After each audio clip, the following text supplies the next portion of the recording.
So hello and welcome to the latest instalment of Burn Sheehan's Tales in Tech series. My name is Nick Wright and I'm the head of data recruitment here at Burn Sheehan. For those of you who don't know, we are a specialist technology recruitment agency with offices in both Manchester and London, working with tech-centric data-driven businesses across engineering, testing, infrastructure, tech ops, senior hires, product, and of course data.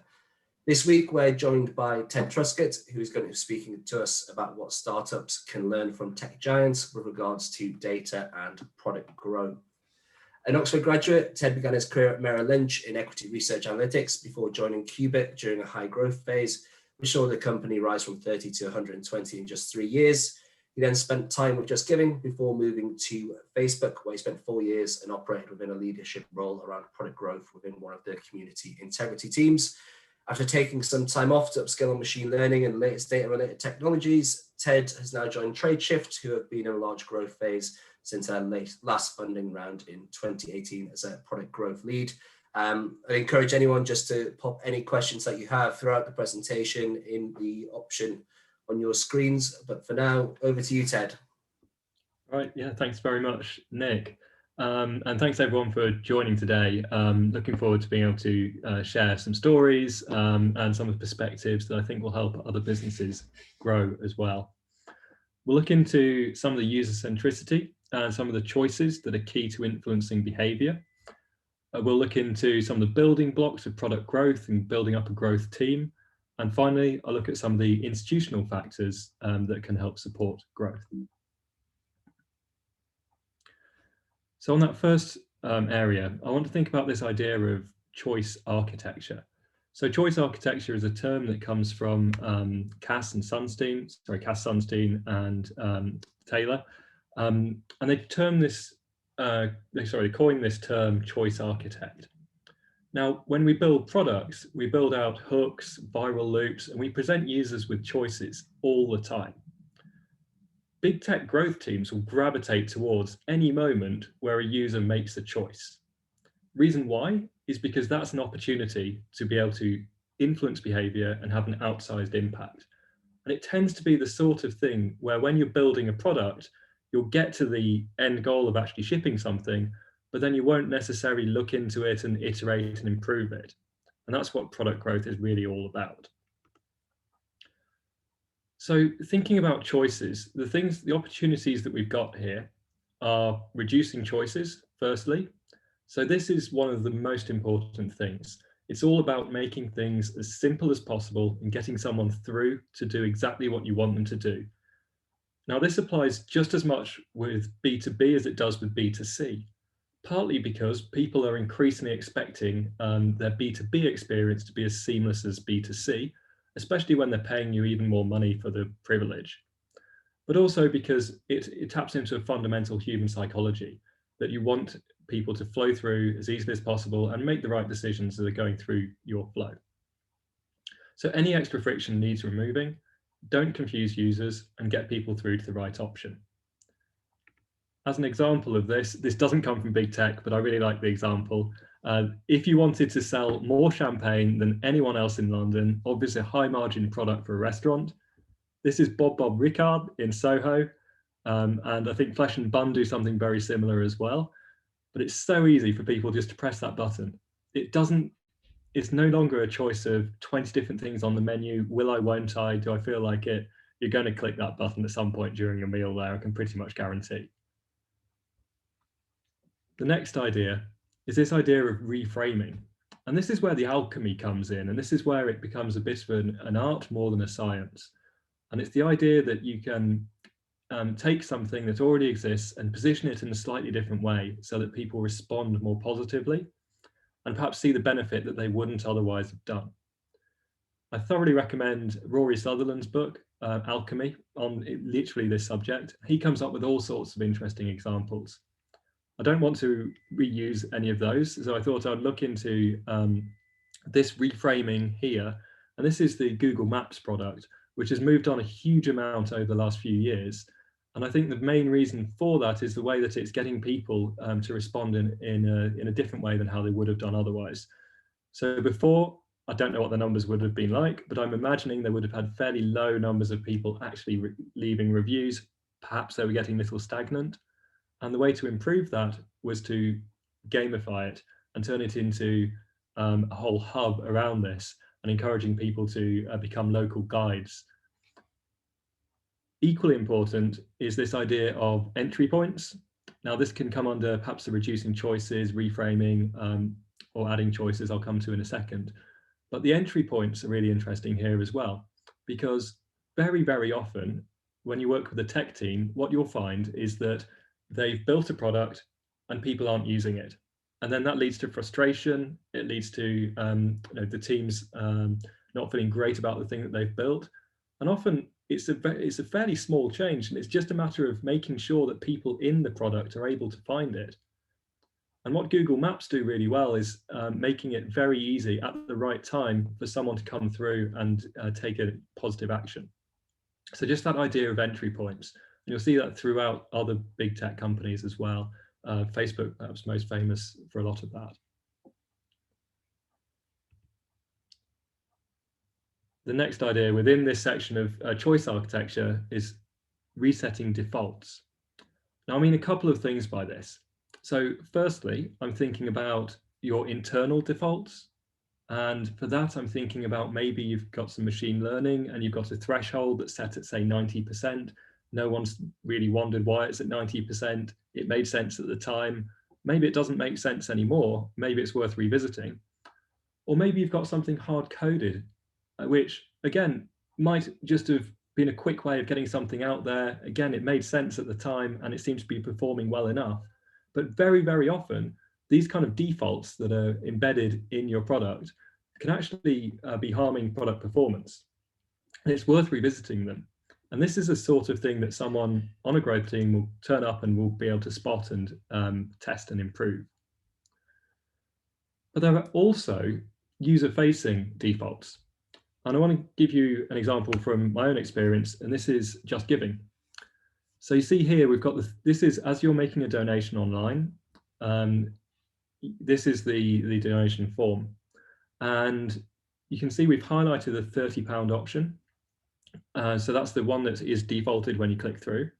But we also gave users the choice of giving £30, which is a slightly unusual amount because people would previously give 10, 20, 25, 50.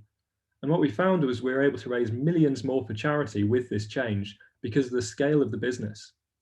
So the perspective here is that as you're getting to scale, these small changes can have huge impacts on the business. But you also need to think about the defaults, because those defaults also have huge changes as well. Here, in this next slide, I'm getting a little existential. So this is Jean-Paul Sartre, who is a French philosopher. And he says, if I do not choose, that is still a choice. And even very experienced growth professionals will forget this, that there are some times when we don't actually give users a choice. And we've made assumptions about how they interact with the product or with an offline experience. And actually interrupting that journey and adding a choice forces someone to make a choice within our choice architecture. So I'd ask you, like, what are users not choosing? What questions do you actually need to ask them? And again, this is about thinking about entry points, thinking about notifications, and bringing people back into the product at the right time. So that's another opportunity to make a choice about your product that they might not otherwise have done. As an example here, this is Instagram. I was working on the Facebook equivalent of this, and normally we'd be reducing friction, getting people to use a product as easily as possible. Here, we've got someone who's posted something which is bullying and harassment. And what we actually wanted to do was slow them down. So ask people, are you sure you want to post this? Now, obviously this is still private, so I can't provide any of the numbers around it, but this sort of intervention is highly impactful. But it's the opposite of what you'd usually expect. This idea of adding choices when appropriate.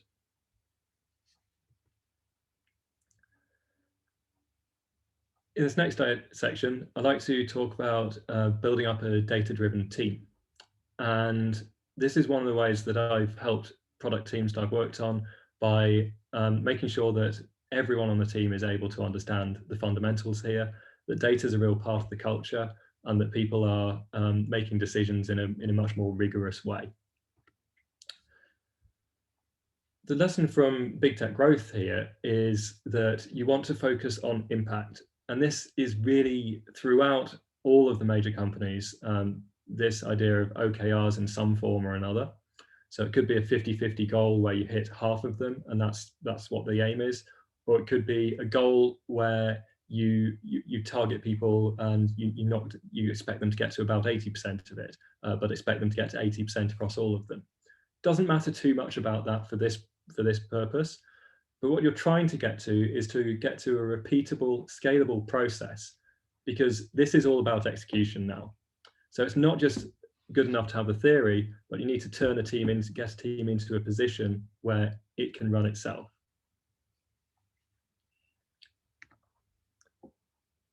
I think this idea is really useful. This idea, because you hear of velocity like being thrown around quite a lot with teams, and just returning back to the principle that velocity is speed and direction.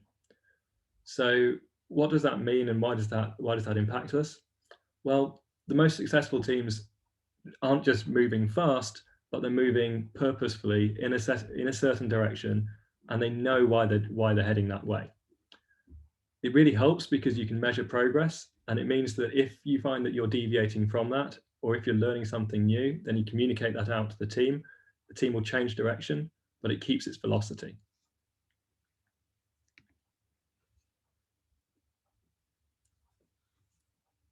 I also am a big fan of actually embedding data people into product teams. I think it works a lot better than having people more centralized as a kind of pool, because data works best when those people really know the product very well. And it means that you're not so reliant on engineers needing to like run extra queries or adding extra workload on top of what they would otherwise be needing to focus on. The sorts of things that you can expect from having a growth person with you would be product analytics, absolutely fundamental, but very often left till last. So really having that as part of the team. And that really helps because you'll get consistent prioritization. So when it comes to road mapping, you actually are much better able to work out what's going to help and why. And that ties back to the previous slide when we were looking at OKRs, because if everyone is agreed with each other, what are the main things you actually want to achieve? You've got quantifiable goals attached to that, and then the prioritization means that you can work out exactly how you'll get there. So the strategies should be simple enough for people to understand what they're doing and why, but also detailed enough so that you can see the building blocks of it. There's a few examples of the sort of things that you can expect from having someone with this experience on the team. Would be, you'd expect them to be building up waterfalls, so able to see your monthly users would be an example of this. Maybe it's revenue, and you'd be surprised how many companies don't have this. Building up cohort triangles, so seeing how people are dropping off over time, or funnels, so seeing how people are dropping off within the session. And funnels really bread and butter, and I think there's something very easy for anyone to do. Again, it's a little bit of an art and a science, because sometimes you'll want to go in and work out how much would you expect someone to drop off. Now, you're not going to ever get 100% conversion on a basket page on an e-commerce website, for instance, but it gives you opportunity to hypothesize and come up with new ideas. Impact estimation I've talked a little bit about. That's the idea of road mapping, working out which ideas are strongest. And then you get goaling throughout the half.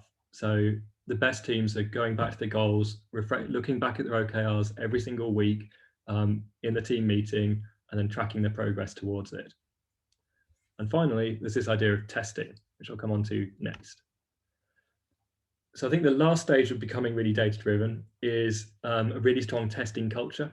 Now, tests are appropriate at certain stages of development.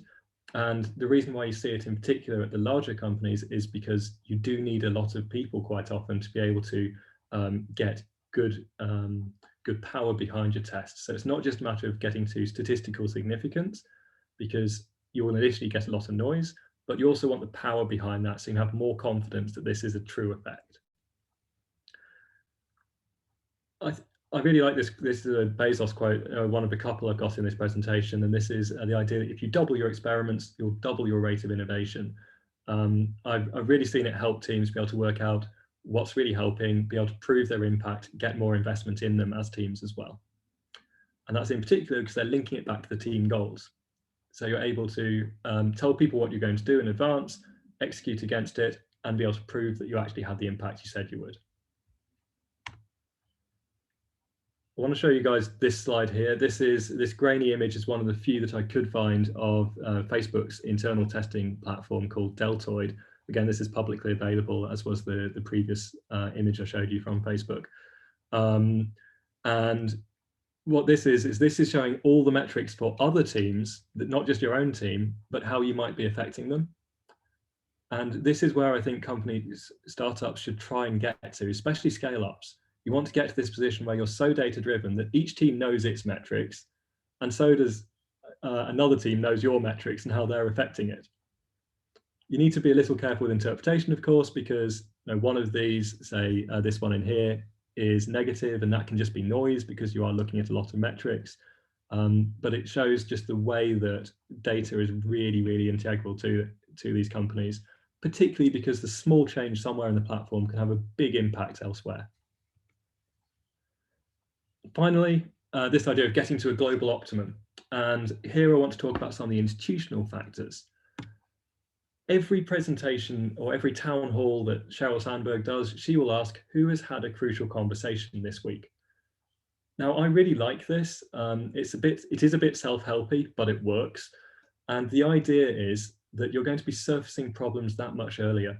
So you don't wait until it becomes a problem about the relationship with someone or about a pattern of behavior, but you surface it early. And I think that's really helpful for thinking of the way to build products and build strong teams as well. There's also avoiding blame, and that fits in with retros, and there's all other sorts of ideas coming off that as well.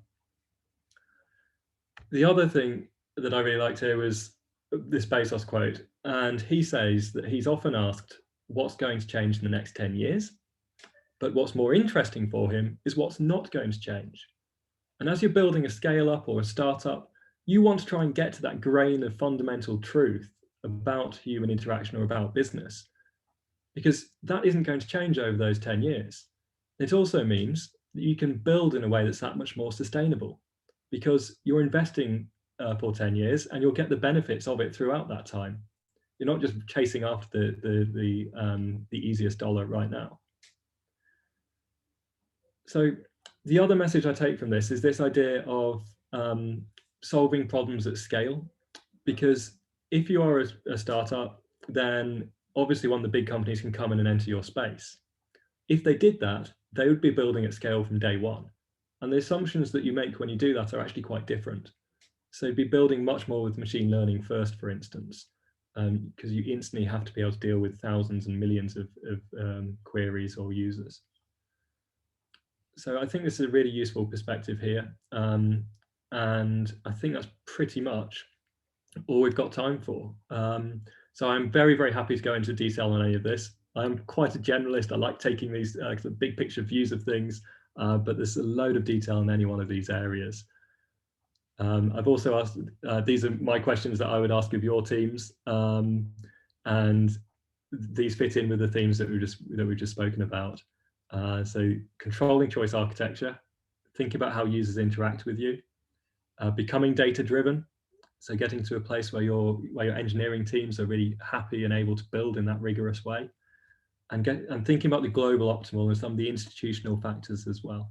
So that would be how I would help startups from the perspective of big tech growth. Thanks a lot, Ted. I think we've got a couple of questions to go to, and actually what you said there, especially about being data driven, does work well for the first one. Being data driven is something that can famously be a double-edged sword. How do you avoid becoming so data driven that you lose focus on more nuanced business goals? So I think this is where it does become an art and a science. So you don't want to just be driven purely by the quantifiable metrics. there are still like some of the brand things, some of the intangible things that also need to be built up. However, it's a contextual question, really. So it will vary, and the skill comes from knowing which technique to use when. I think in particular with more 0 to 1 products, then it's more suited to more qual type approaches, understanding users in depth. And then as you get up to real scale and your product market fit's established, that's when the 0.5% changes can have huge impact. And that's when you really want to move much more in the quantifiable direction, particularly because you're not going to have those massive pivots at that kind of stage. You already know what it is you're doing, how you're going to be doing it, and an individual team wouldn't be as resilient to being pushed and pulled by the more qual type factors all the time. Good stuff. There's another one here, which is, how do you transform legacy incumbents into platform design thinking horizontally across verticals? Not easy, though. Yeah. I think I would still return to the fundamentals. So I think that quite often the fundamental data blocks aren't in place in a lot of these kind of places. And actually, you can build up a few core tables that really help. If you get to that kind of position, then there are two ways of going about it. So you can either go really deep on one particular vertical and build up for that, or you can try and build up across everything. I think if you're trying to build up a two-sided marketplace, then in that kind of platform play, then you want to go deep and make it really worthwhile for a particular group of users. If you're going building up a platform that's just a lot more general, where it doesn't matter so much who's coming through, then I'd stick to the more basic principles of just making sure people are getting through each stage. All the same principles I've been speaking about still apply here. So you will still have funnels on your site, your product. You'll still have drop-offs in terms of sales, even some of the offline things like that. So I think I'd still return to the same principles. Okay. If just from what you said about how obviously when startups, if they're not growing at scale, etc., then a larger company comes on board and does what they do, but they do it at scale. Can you think of kind of any examples of where maybe that has happened with smaller companies and they've been given the edge off the back of that, where they've started with the likes of machine learning and stuff at the start? I want to talk a bit about social here, because this isn't exactly the same, but one of the reasons why TikTok has been so successful is because even though these guys are building it in China, they don't know anything about Western culture or our interests. But because they're so good at building the algorithm, that within a couple of clicks of using the product, it's already working out exactly what you're going to respond to. They've actually been able to beat Facebook, Instagram and Twitter, etc., and Snap at their own game. And that's another level. So not only are you competing against the people who are going to try and build at scale, but then you're going to compete against people who've got the absolute best-in-class algorithms out there. And yeah, I think that's a really good illustration of how that kind of technology will completely change the way you'll be doing something. And of course, you go all the way out. We're having big conversations today about Australia and newspapers, and it's this kind of core principle of how information is being disaggregated and how it's being consolidated is that kind of grain of truth that's going to be there for another 10 years. I think this kind of falls into it, but it's another question. When you talk about larger companies threatening to join a startups market as a competitor, what natural benefits do you think a startup can leverage to mitigate that and keep their market position? Yeah, that's a great question, particularly because everyone sees, you can see those big companies as like massive competitors and able to move into any space that they want to. However, one of the things I wanted to really try and get across in the talk today was just that kind of perspective of, if you'd been in here, then you'd notice these kind of things. and they do have a lot of disadvantages. So it was interesting, the Waze founder yesterday published something that's got a little bit of traction, and he's talking about a lot of the disadvantages he was facing from being at Google. And actually in particular, talking about the way that people are incredibly comfortable in these places, and they are institutions in their own right. He talks about people getting in late and then going to their 11 a.m. yoga class, and then it's impossible to fire them. And if someone's recommending someone internally, it's only because they want to move them off their team. It's that kind of there can be that kind of complacency, or there can also be that kind of slowness about actually being able to get something out there, because you do have to go through so many compliance things. You have to make sure that something works internationally, change languages. So startups do definitely have advantages. Yeah, matter of finding the niche, and yeah, building in such a way that you're not as dependent on needing to get scale with someone like that, and being able to grow it up for yourself. That's another thing that the Waze founder was also talking about, that he thinks he would have done well outside, but at the time was thinking that it would have been better to work for Larry Page than his own board. And yeah, it's kind of come a little bit full circle on that. Absolutely. The deltoid thing, viewing other teams' metrics, is interesting. Any views on how many teams do you need to make this viable, and how do you manage this before that stage? You only need one team to make it viable, honestly. So the one I showed there was across every team, but every experiment you do for your own team's metrics will look like that, really. What you can do is yeah, just put in all the things you think are important for your team, because any test you do should also have countermetrics. Make sure that what you're doing isn't harming something else that's important. So let's say let's just take e-commerce, because it's really easy for people and me to understand. Let's say we want someone to add something to basket, but then our counter metric might be, we don't want to reduce the actual total number of purchases. And it's easy to think of a test where you could encourage people to add to basket, but it wouldn't actually get you the end result either. So by having all of your metrics in there, which does take time, and it does need a bit of data engineering to be able to maintain and pipeline, but it's the best way of actually building things in my experience. So yeah, just within a team you can do that, and then what you do is you send off your most important metrics to other teams. But if you've got one team that's running in that way, then quite often other teams will look to them, because they'll start to see that that's actually quite a successful way of doing things. I think this is actually quite interesting, and I think it's interesting providing I've interpreted the question correctly. You might have to help me, Ted. Yeah. How do you manage fixing KPIs when the company's hippos? And I think that is highest paid person's opinion is very random, noisy, and time to influence if extremely limited, but I might be wrong on that. Yeah, this often happens, and this is a cultural thing. That's why I put in the last section, really, because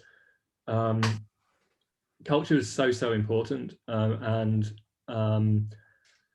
the way I see that things work really well is when actual engineers own projects, and when you've got a project, then you're less likely for someone to come in and add a task, because you're able to articulate it back upwards what the important things are.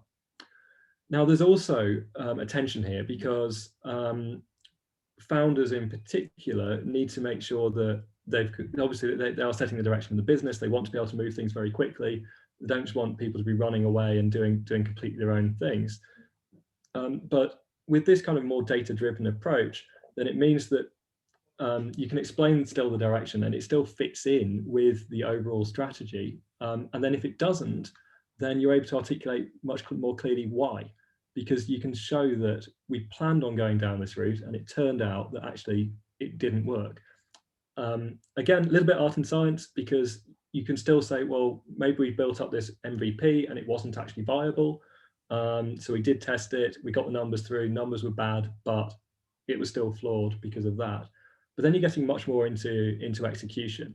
And if you're really tight on testing, it takes out some of those variables, because you can more clearly say that the issue was more specifically on execution. It wasn't the strategy. yeah, as appropriate. We'll probably do one or two more questions. We've got one here. Are GAFA and BAT so largest platforms that they are digital rule makers and gatekeepers? Well, yeah, they've done really well at trying to get, or say really well. I think there's a lot of negativity about the companies, and my own opinion has varied a lot. And when I started at Facebook, it was the Arab Spring, and everyone was insanely optimistic about it. Went through Cambridge Analytica, and then by the end, it was we've had Trump, and we nearly got Trump again. So one of the perspectives that they often have is this idea that things are never as bad as people say they are, but they're also never as good. And I think that's quite true in this case. That I don't think they have quite the power in some cases, but also they're not completely benign. And I think that our current ways of regulating things don't actually deal with this very well. So you've got competition policy, and that's all about more natural monopolies, but technology is just different. Same with publishing. Again, I mentioned Australia. Legislators haven't really caught up with this. They don't. Facebook's just saying we're not a publisher. Fine, you're not a publisher, but you're also just something else. You're a social network, and we don't have rules for dealing with that. Now, the gatekeeper point comes back in because these kind of places actually want legislation quite often, because legislation can stop other people from entering that space. I think GDPR is a really good example of where legislation is overstepped and where it becomes very difficult for other people to hit that hurdle. So yeah, it's a really tough question, and hopefully that gives you some indication of the way I'm thinking about it, but I don't have answers. No, that's good. No, I think we'll probably end it there, to be honest. We'll try and give some people a little bit of their time back, so we were due to finish in about 5 minutes, I think it was. It's good to see that there's been a real array of kind of people in different areas on this call across product data and especially leadership as well. So I think it's good that we've managed to cover quite a lot of different topics. So hopefully people will take an awful lot from this, etc. Becca, who works in our marketing team, obviously this has been recorded. She will be sending out some information on this, etc. and a recording for you. And if Ted's all right with it, potentially his email for any kind of follow-up questions, maybe a little bit later on. But thanks everyone, and hopefully you can go off and enjoy a very short lunch by the looks of things as we get on a little bit in the day. But thank you very much. Cheers, Ted.